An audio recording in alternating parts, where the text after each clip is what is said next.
Bienvenidos, esto es Radio Sefarad y estas son las noticias de hoy. Comenzamos con los titulares. Israel llevó a cabo un ataque aéreo contra el liderazgo de Hamás en Qatar. ¿Quién era Jacob Pinto, de bendita memoria, asesinado en el atentado de Jerusalén? La Fiscalía de la Audiencia Nacional abre una investigación.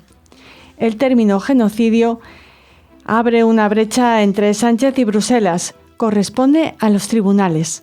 Israel aceptó la propuesta de Trump para Gaza y está listo para terminar la guerra mañana, dice Gideon Sa'ar. Israel ordena la evacuación de toda la ciudad de Gaza antes de la invasión terrestre. Estas son las noticias, que comenta Jorge Rosenblum. Hola, Jorge. ¿Qué tal? En un comunicado, Israel anunció que han atacado a los líderes de Hamás, al parecer en suelo catarí, en un ataque llevado a cabo por la Fuerza Aérea Israelí, tras informes de grandes explosiones en Doha, donde reside el principal liderazgo de Hamás. El comunicado explicita que los miembros del liderazgo que fueron atacados dirigieron las actividades de la organización terrorista durante años y son directamente responsables de llevar a cabo la masacre del 7 de octubre y de librar la guerra contra el Estado de Israel. También afirman que se tomaron medidas para mitigar el daño a los civiles en el ataque, incluido el uso de municiones de precisión y otra información de inteligencia.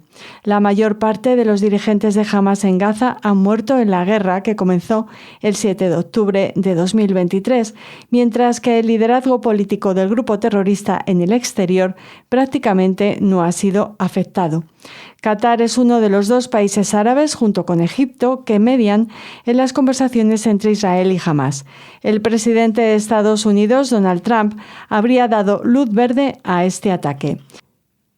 El nombre oficial de la operación es Atzeret Hadin, que se traduce aproximadamente como Día del Juicio y cuyo nombre evoca la festividad judía de Semini Atzeret, durante la cual Hamás invadió el sur de Israel el 7 de octubre de 2023. Según los expertos, esta operación habría sido planificada durante meses. La Fuerza Aérea Israelí voló 1.800 kilómetros desde Israel hasta Qatar con más de 10 aviones de combate, arrojando más de 10 municiones simultáneamente de manera precisa sobre la sede de Hamás en Qatar. Bueno, como esto sucedió hace apenas unas horas, todavía no hay mucha información más detallada de cómo fue esta operación. Lo que sí está claro es que la mayor parte de esa cúpula de Hamás que se encontraba en Doha ha sido eliminada, y lo que llama la atención es que, evidentemente esa cúpula estaba allí desde el 7 de octubre del 2023 y habíamos visto que hasta ahora no habían sido tocados, no habían sido puestos en la diana de las operaciones israelíes. Lo que supone esto es que ahora Estados Unidos ha cambiado su parecer respecto al papel que ha jugado y juega Qatar en la mediación con los terroristas del grupo Hamás. Es decir, ha pasado de ser una especie de socio indirecto para atraer la pacificación, a ser señalado como protector de los agresores a Israel desde esta fecha. Así que, seguramente en las próximas horas sabremos más detalles al respecto. Continuamos. Jacob Pinto, de bendita memoria, el joven que falleció este lunes por la mañana, acribillado a tiros mientras esperaba en una parada de autobús, pertenecía a la comunidad judía de Melilla, ciudad que abandonó hace unos años para iniciar una nueva etapa en Israel. Jacob Pinto, de 25 años, como les comentábamos, estudiaba para ser rabino y se había casado en junio, hace apenas 3 meses. Estaba muy integrado en la comunidad judía de la ciudad autónoma, donde su muerte ha provocado una enorme consternación. Cursaba sus estudios en la Yeshiva Derech Emuná, en Lod. Quienes lo conocieron hablan de un niño ejemplar, muy bueno y alegre. También aseguran que estaba muy ilusionado por su nueva etapa matrimonial. El ataque en el que pereció Jacob junto a otras 5 personas y que también dejó una treintena de heridos ocurrió a las 10 de la mañana en una parada de autobús situada en la calle Yigal Yadin, en el cruce de carreteras de Ramot, al norte de Jerusalén. 2 individuos armados abrieron fuego indiscriminadamente contra las personas que esperaban el autobús. Hamás celebró el tiroteo y afirmó que constituye una respuesta natural al genocidio que Israel perpetra en Gaza. En España, la Fiscalía de la Audiencia Nacional ha decidido abrir una investigación por el asesinato terrorista del español, del melillense Jacob Pinto, en Jerusalén, tras recibir un oficio de la Guardia Civil dando cuenta del atentado cometido el lunes por tratarse de un ataque terrorista. El Tribunal Antiterrorista ya abrió una causa por el asesinato de 2 españoles en el ataque de Hamás el 7 de octubre de 2023. La jueza en la que recayó el caso, María Tardón, llegó a enviar una comisión rogatoria a Israel solicitando información sobre lo sucedido.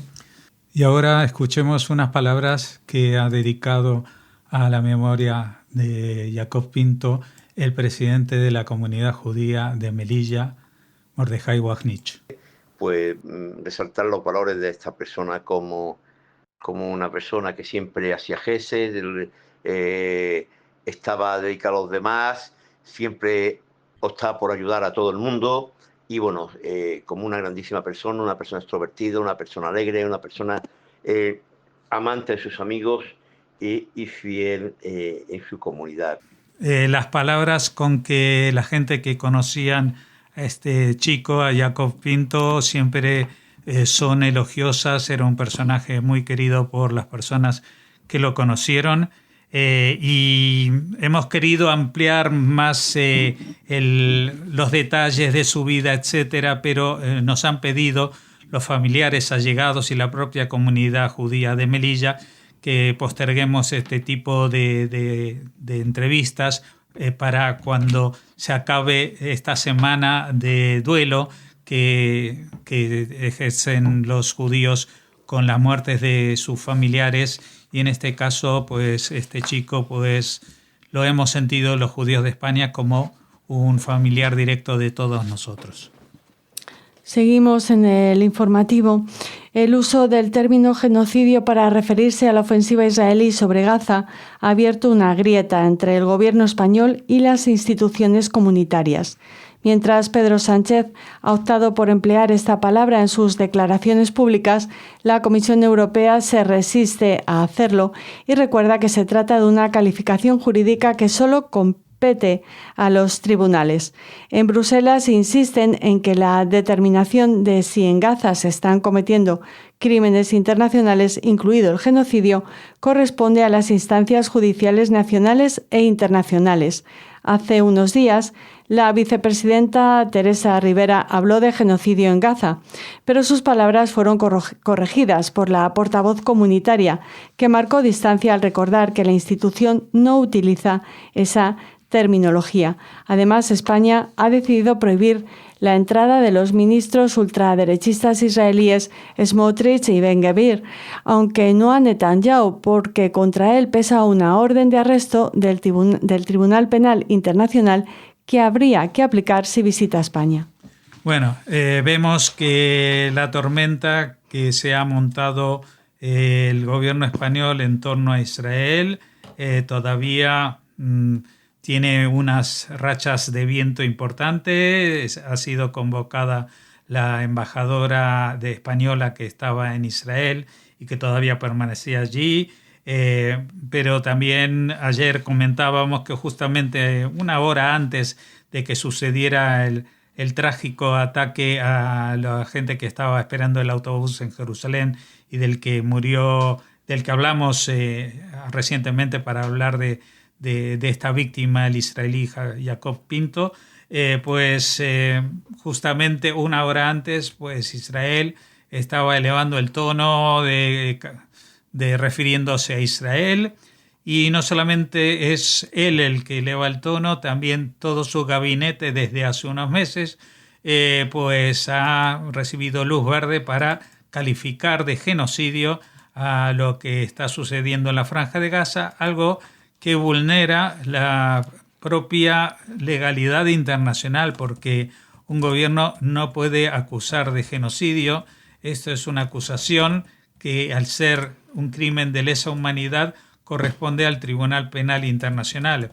Y entre otras cosas, ya saben que hay un litigio pendiente en este tribunal contra Israel, pero en el cual no se utiliza la palabra genocidio, ¿eh?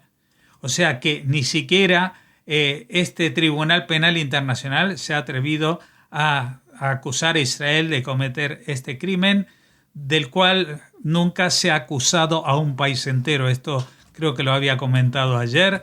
El genocidio, así me lo aclaró Esteban Ibarra del Movimiento contra la Intolerancia.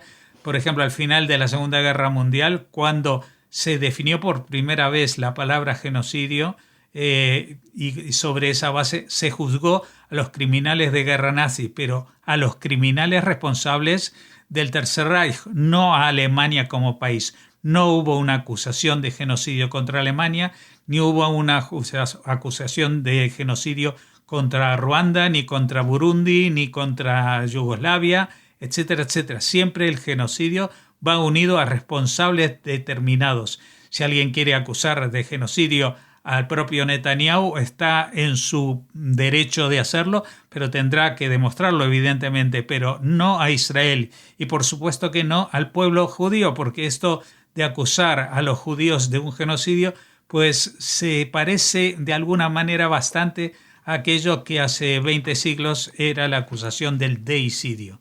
Es decir, una acusación sin base y sobre la cual pues el acusado está prácticamente indefenso. Y en esto consideramos que la acción de esta vicepresidenta de Teresa Rivera, sus declaraciones, no solamente son desafortunadas, sino que han sido pronunciadas con conocimiento de causa, que eso iba a ser una declaración no de acuerdo a los estatutos de la Unión Europea.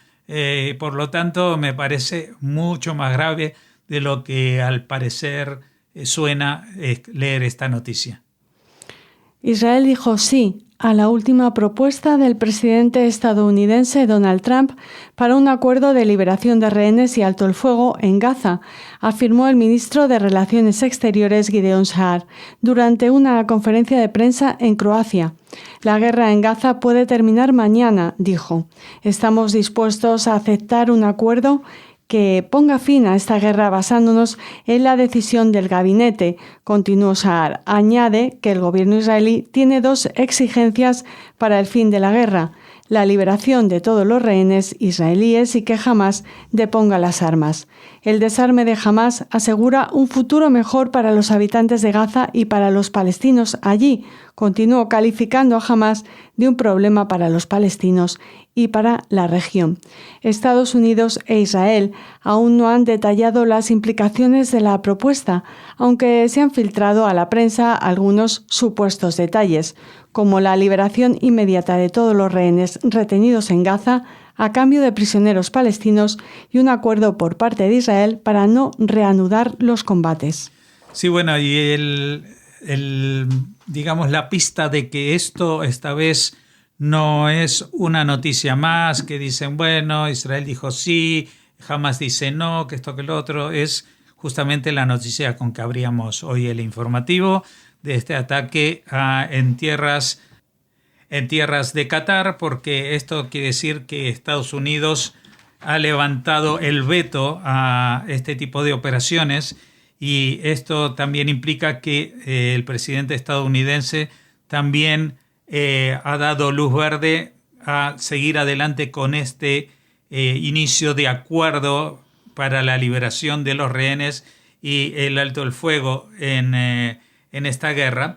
Pero evidentemente, si todavía no se ha producido, es porque Hamás tiene que acordar y aceptar estas condiciones, como son la liberación inmediata de todos los rehenes. Esto es algo a lo que Hamás siempre se ha negado.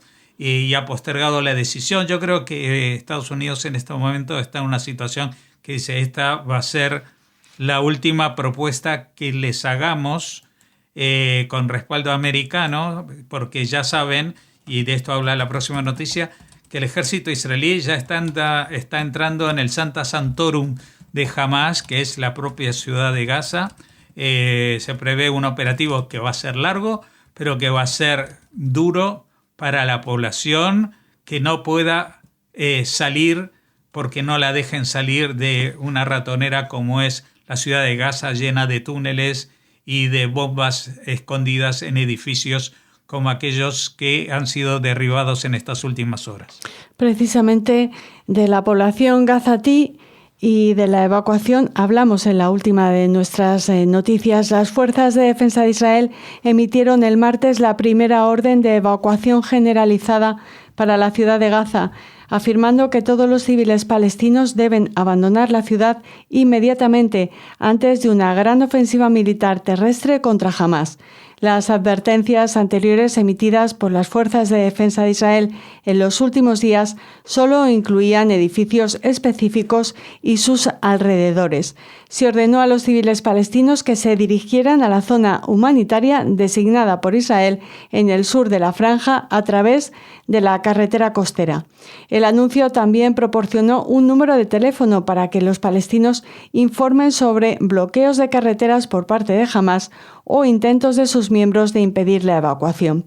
La semana pasada, funcionarios israelíes acusaron a Hamás de impedir que los civiles evacuaran la ciudad de Gaza, afirmando que el grupo terrorista los estaba utilizando como escudos humanos mientras amplificaba las afirmaciones de desplazamiento forzado para influir en la opinión internacional.